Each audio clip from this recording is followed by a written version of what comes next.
and gentlemen, we welcome you to episode number 83 of the Primetime Rundown, presented to you by Black Cats NYC. And as you see, the crew looks a little different tonight. I've brought back my Marist College Red Foxes with me. Alongside my guys, you know them well, Casey Bryant, and newcomer Matt McNamara, I'm Rob DeLuca. Welcome, everyone. It's a beautiful Friday night here as you're tuning in. And obviously, our show is brought to you by Black Cats NYC. That song you heard, Dirty Little Hipster, you can be found on their album, Free Cake. It's not a new album. I'm just not going to advertise it as a new album anymore because it's a year old now. So we're just not going to go with that. But you can find this album on Apple Music, Amazon Music, Deezer, YouTube, Pandora, SoundCloud, and Spotify. And also, I know it's not Christmas anymore, but it's more new than the album. So their new song, Run, Rudolph, Run, by Black Cats NYC. Cannot thank them enough for the sponsorship. But let's meet the crew. Casey Bryant, it's been a while since we've had you on here. How you doing? Yeah, I haven't really been on here since before Christmas. So now that I have that in mind, I can plan ahead for the next Christmas. Run, Rudolph, Run. No, I'm good. I'm out here in the Pacific Northwest repping my Everett Silver Tips. I am all good, my buddy. Thank you so much for having me. That would be the already clinched playoffs Everett Silver Tips. Am I right? I mean, I wasn't going to brag about it. I mean, you can brag about it for me all you want. It's not a big deal. It's not a big deal, guys. They only have the most points of any team in the Canadian Hockey League. It's fine. It's fine. I take full responsibility and full credit for all the successes of this team and none of the blame for when and if anything goes wrong. 100% true. Matt McNamara, welcome to the Primetime Rundown. It's your first time, and thank you for finding some time. How are you doing?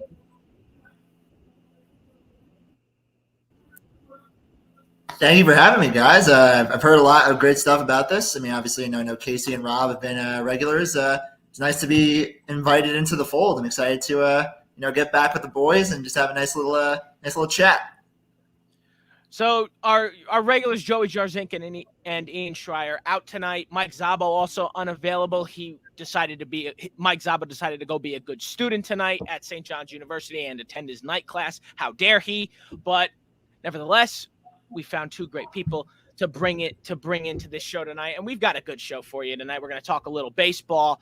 Things don't look too good, and we'll see if there's any hope for the regular season not being pushed back. Got a little college basketball. We're going to have to touch on what happened with Juwan Howard, and then we'll also take a look at all of our prospective teams and their tournament hopes and see what happens. And then, of course, we've got a little hockey to sprinkle out the night, because what would the Primetime Rundown be without a little hockey talk? So let's get into this. Let's start with baseball. Major League Baseball has already officially pushed back the start of spring training. It was actually supposed to start yesterday, Thursday, and obviously they didn't have a deal struck, so they're just going to have to wait and see if they can strike a deal. The MLB owners have put in a deadline of Monday. If a deal is not struck by Monday, the regular season will be shortened, according to them. And Casey Bryant, I'll start with you. Is there any hope, any whatsoever, that baseball will have their full 162-game season and meet that Monday deadline? I'm not holding my breath. I think that there's such a astronomical divide between what fans expect and what is actually being discussed at the table. Like there's so, first off, I mean, like any labor strike just of any kind inherently should be at least a little supported, at the end of the day, it's all about percentages and they're trying to get their fair share. It is millionaires arguing against billionaires. So it's very hard to be sympathetic for the whole cause. So at the end of the day, you just kind of hope that those on the extreme end of the spectrum that are so incredibly wealthy that will never be able to make as much as them if in 30 lifetimes, eventually come to terms with the people that it will take 20 lifetimes in order to see as much money as they make. So I'm not holding my breath for anything to be done by Monday. It's just, I've been too jaded by so many work stoppages over the years in the myriad of sports. So I would anticipate we'll probably get 148 games. I don't think we'll get the full 162. I like that, Casey. I think they'll shorten it a little bit. It would be shocking if they tried to let it go any lower, because you're not going to feasibly make money if you have anything less than 135, I would say. Matt McNamara, we'll go to you here. Let's get you started. What are you seeing from this? Is there a sliver of hope, maybe? I mean, my main controversy is Max Scherzer driving a Porsche to these meetings. I mean, I feel like that's what we should all be focusing on right now. I mean, come on. He makes a lot of money and he drives a nice car. What is wrong with him? I'm on a similar boat with Casey. Where I think something eventually is going to work out, but they are so divided. And when people are saying wow, they made progress. They met for 30 minutes this week instead of 15. It's okay, that's a small sliver of hope. But at the same time, there's still so much that they have to go over in such a short amount of time that you wonder if it's even worth it to rush through those types of processes, because no one's going to get exactly what they want in the end. The players aren't, the owners aren't. It's going to be one of those things where it's just going to be jockeying back and forth. So I'm hopeful that eventually they'll come to it, because of course money is going to be on the table, and they're going to realize all right, we're losing a lot more money than we could be gaining. We need to have something together. But just the way this whole thing has been played out, it's just been so petty that it's just as the fans of the sport, you kind of feel like you're, the divorced parents' kid, and you're trying to get them to agree. And it's just been a mess so far. I do love that we're ripping on Max Scherzer for driving a Porsche to the meetings on behalf of labor. Whereas, if he showed up on a horse like Yoenis Cespedes, we'd still have the same complaints. And a horse, you could rent that for what, $50? I don't know. Are we really going to rag on him? He's still showing up dressed like everyone's dad at every travel game ever, where he's got khaki shorts and a button-down shirt. Yeah, I think that's.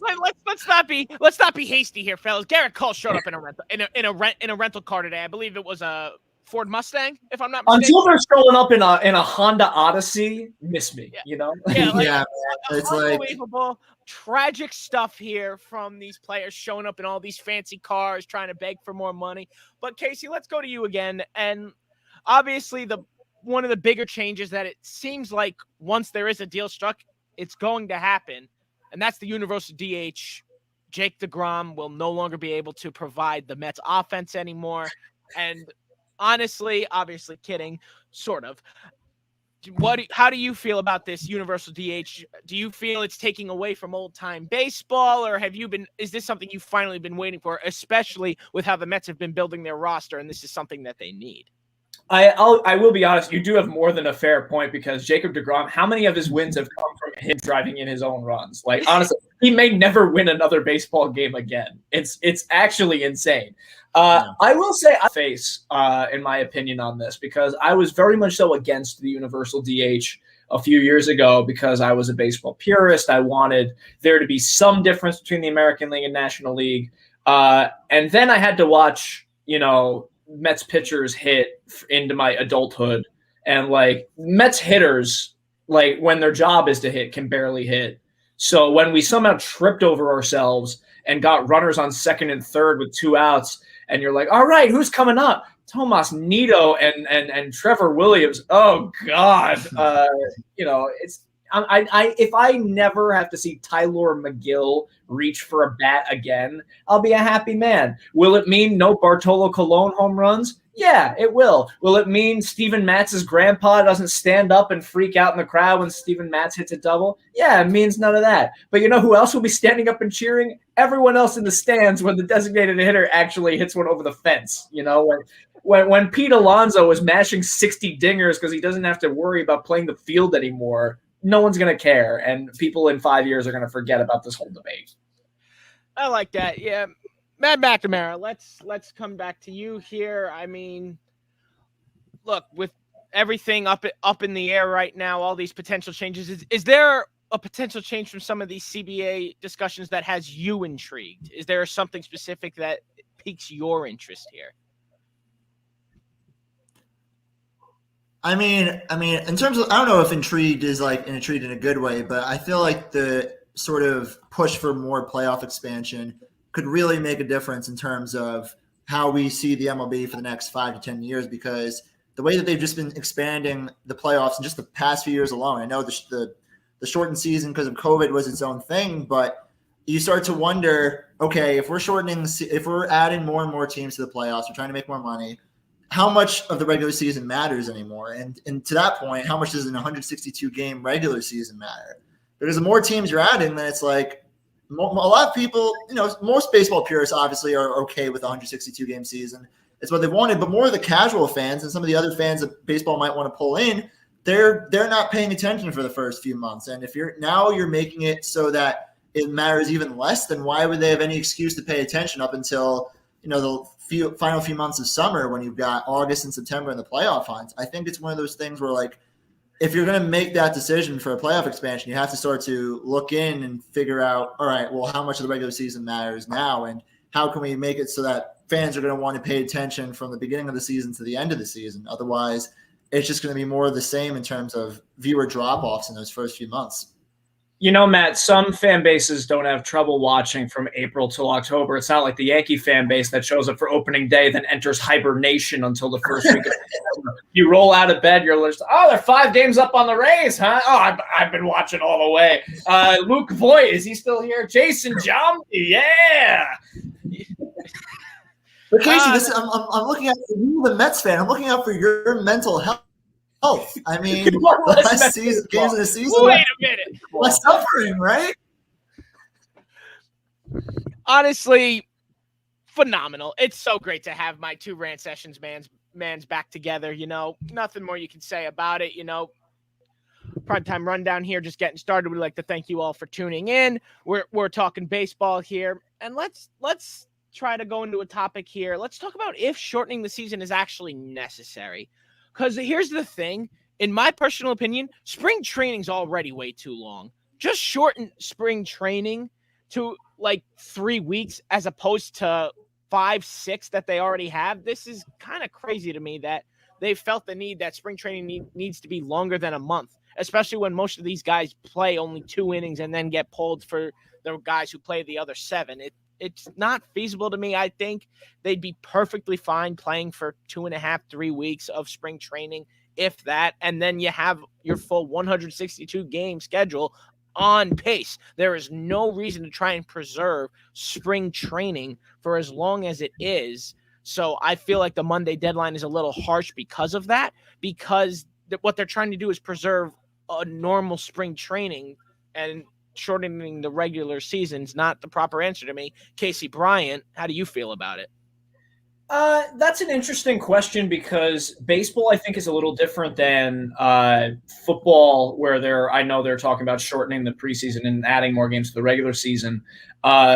The thing with baseball, though, is that you have to be sure that you're taking care of pitchers' arms. Spring training is mostly for pitchers, but it's the conundrum where, okay, you want more time for them to loosen up, to get their muscles where they need to be. So how do we address that? By giving them more use, by giving them a longer spring training.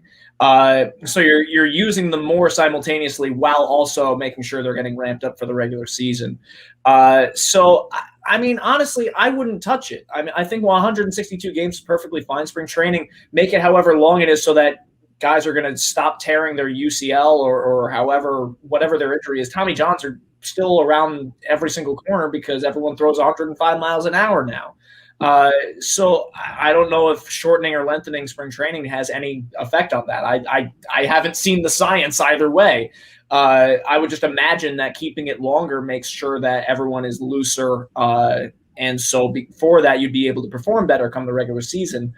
I think once you get into just the lengthening, the shortening of the season, it's fine. It's just, it's how baseball has ever been. And I don't see a need to change it. And on that same token, I also don't see a need to include more teams in the postseason, because if you haven't proved yourself to be a definitive postseason team after 162 games, like, do we really want to see the Miami Marlins sneak in at 78 and 83? Like, is that what we want as a society? Do we really want more Cincinnati Reds teams making the postseason? Is that what we need? No. You want greatness. You want the great teams in. Who cares? It's like how the NBA now has play-in games, and like, yeah, there's drama to it, but do you really want to see the Memphis Grizzlies? Like, do you want that? Does anyone want that? No, it's just a way for them to build in LeBron while he's on a terrible team. Casey, you couldn't be more on point there. The NBA is a whole other discussion. Matt McNamara, let's go to you here. Casey brings up a great point about the potential for more postseason expansion. Just give us your thoughts. Yeah, it's interesting because I was thinking back to like the NFL season and how the past few years when they've added the extra seeds, they've added that 7 seed, like none of those teams have won. Like it's I understand like you want to try and get for an NFL season, it's shorter. There's a lot less, it's a lot closer. So I can understand, all right, you're adding a team there because it's so close that their teams, good teams, are gonna be left out of the fold. Whereas with Casey says, when it comes to baseball, like the top teams are going to find a way to get in. And I understand, sometimes there are controversies with like wild card seedings and, this division had three really good teams, but only 2 of them could get in. But this division only had 1 really good team and they got in because of first place. So I think I'd be interested. I'd be willing to give it like a test run. I don't think it's something that you permanently see what happens, see what kind of teams get in. And if nothing really changes, then there's no real point to it because it does water down, as I said before, it waters down the regular season schedule in terms of how impactful it can be. So it does come down because baseball has been expanding their playoffs, more and more progressively over time. It just feels like now they're really rushing that process. They're not waiting as long as they have in past years when it comes to, right, let's let this whole thing, let's add a second wildcard team. Let's let that ferment. It's like, okay, let's do something this year. All right, let's add another team this year. It's like, well, when's it going to stop? Because eventually you're going to have like half the MLB in the playoffs. And then like the NBA, it's going to be watered down where you're like the Trailblazers are 10 games under 500, but are still going to get a playing game. It's like eventually you have to just calm it down and realize that people are going to tune into the postseason no matter what. Baseball postseason is great. It's one of my favorite postseasons and most people's favorite postseasons. They're going to be tuning in no matter what. There's no need to try and add more and more because otherwise it's going to dilute the product. Absolutely great points there, Matt. Before we wrap up baseball, let's go one more. Let's talk about how great it's going to be that 7-inning doubleheaders are no longer a thing and why they were the worst thing to ever exist.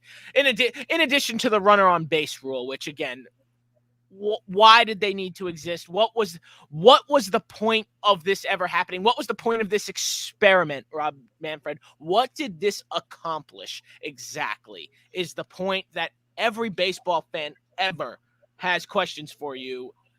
Casey, go ahead. Why were these things and how great is it that they're finally going to likely be going away once 2022 gets started?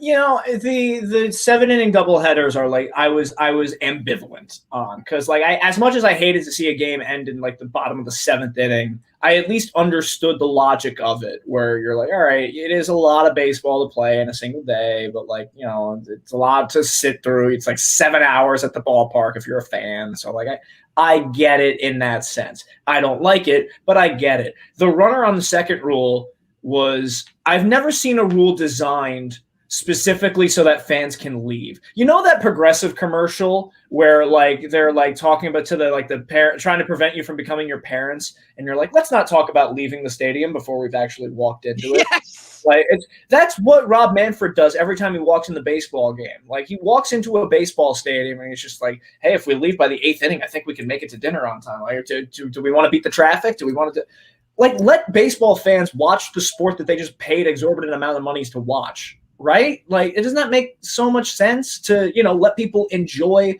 more of the sport and let baseball players win baseball games by playing baseball instead of handicapping everything and making sure games, all right, get out of here. Get out of here. When I get to a baseball ballpark, the first thing I think is, when do I get out? When can I leave? Let me out of this hellhole. All right. Well, great. All right. That could just be me watching the New York Mets, but like that. But the point still stands. Let baseball